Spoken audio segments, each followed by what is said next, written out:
Mas hoje nós celebramos a festa de dois apóstolos, São Simão e São Judas.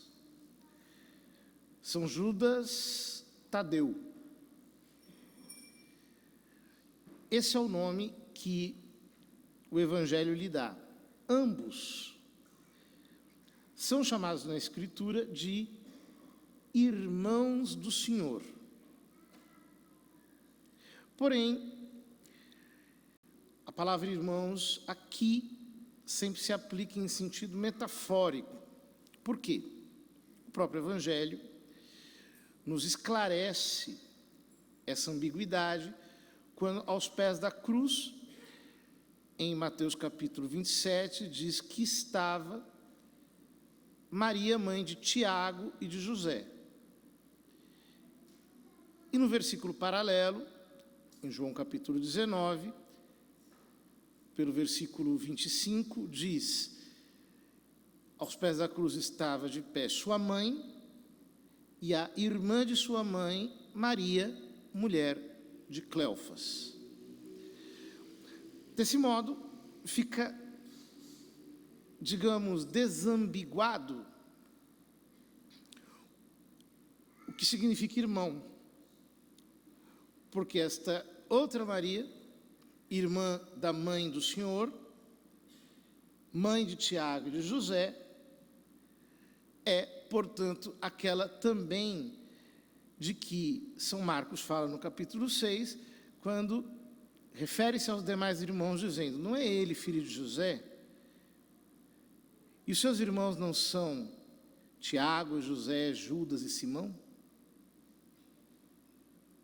Ora, destes 4 parentes próximos de Jesus, nós temos esses 2 apóstolos. De um lado, Simão, chamado Zelota. De outro lado, Tiago, Tadeu. É muito interessante que ambos sejam sempre nomeados ao fim da lista dos 12 apóstolos, antes de Judas Iscariotes. O que parece indicar que para o Evangelho, o parentesco de sangue deve sempre ficar em segundo lugar diante do verdadeiro parentesco que no Novo Testamento se dá pela graça, em que na fé de Jesus Cristo nós todos nos tornamos irmãos pela semente da palavra que é implantada em nosso coração. Em todo caso, é muito curioso que na família de Jesus tenham colocado em seus filhos nomes de grandes heróis de Israel. Em primeiro lugar, próprio Jesus. O seu nome, Yeshua, é o nome de Josué, o herói que introduziu o povo na terra prometida. Judas é o nome de Judas Macabeu, assim como Simão, também Macabeu. Tiago, o nome de um grande herói de Israel, que é o mesmo nome Jacó, o grande patriarca do norte de Israel. Talvez isso tenha, de alguma maneira, colocado no entorno da família de Jesus um sentimento muito forte de amor pelo seu povo, a tal ponto que um deles, Simão, chamado Zelota, possivelmente era membro desse grupo que havia no Novo Testamento, que é o grupo dos Zelotas, do qual fala Flávio Josefo, um dos historiadores de Israel. Os Zelotas eram um grupo revolucionário, que era anti-romano e que queria, praticamente pela via do terrorismo, expulsar os romanos da Terra Santa. Tiago recebe também o codinome de Tadeu, E Tadeu, em aramaico, tem algo a ver com o peito, com o coração, com a magnanimidade. E isso acabou passando bastante desapercebido, porque não se falava da devoção a São Judas Tadeu até pelo menos o século XIV. Foi a partir do século XIV, a partir de presumíveis aparições a Santa Brígida, que começou-se a difundir a devoção a São Judas Tadeu, pois Nosso Senhor lhe teria dito que ele seria intercessor para causas impossíveis. Então, essa devoção começou a se espalhar e chegou até os nossos dias em tantos lugares. Contudo, desses dois apóstolos, o único que tem um texto propriamente no Novo Testamento é Judas Tadeu, a Epístola de Judas. É um texto pequeno, desprovido até de capítulos, tem apenas versículos, mas maravilhoso. Eu, pelo menos, o aprecio demais. Porque ele começa dizendo que gostaria de escrever acerca da comum salvação que nós temos em Cristo Jesus, porém, se introduziram no meio da igreja falsos irmãos, os quais ele descreve como nuvens sem água, como árvores em fim de outono, sem folhas, como ondas do mar arrojadas pelo vento, como estrelas errantes. E termina dizendo que a nossa missão é nos edificarmos no Espírito em nossa fé santíssima.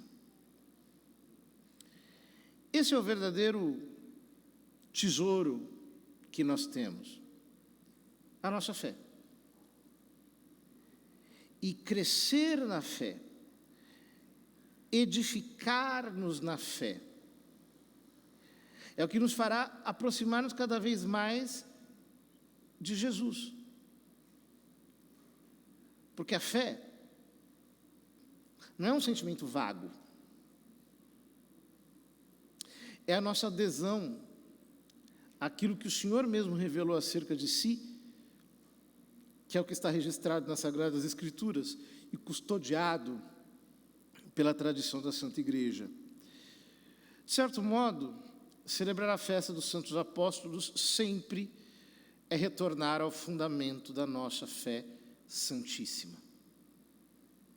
É sempre recuperar o nosso alicerce. Como cristãos, como católicos, nós não cremos em excogitações da mente de ninguém, mas a nossa fé pode ser rastreada até nosso Senhor Jesus Cristo, mediante essas 12 colunas, que são os seus 12 apóstolos.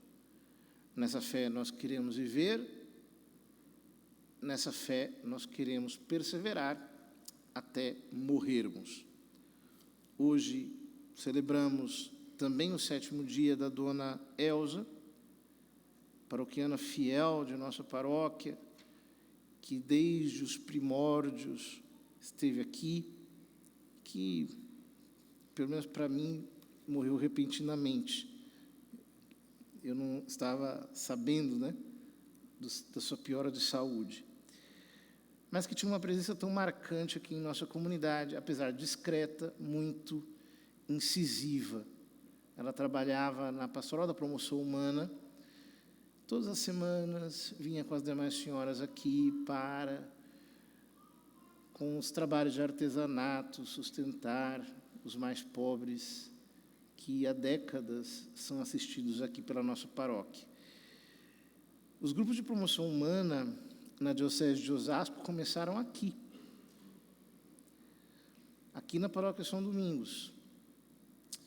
E, naquela época, ainda quando as irmãs moravam aqui na casa paroquial, na época do Dom Francisco, em que elas começaram a reunir as senhoras para que pudesse fazer esse trabalho bonito, que se alastrou pela diocese, mas que permaneceu apenas aqui como um trabalho contínuo, que não morreu desde então, ao qual nós tentamos, de alguma maneira, dar prosseguimento com os nossos esforços, tantas vezes bastante sacrificados. Queremos agradecer a Deus pela vida dela, também pelo testemunho de fé e de matrimônio ao lado do Juca, aqui há tantos anos, animando aqui as nossas celebrações, pedindo a Deus que nos conceda a todos a graça de podermos, como diz São Judas em sua epístola, edificar-nos na nossa fé santíssima, orando no Espírito. Que nós possamos, assim, crescer cada dia mais em santidade, para fazermos a vontade de Deus em todo o tempo.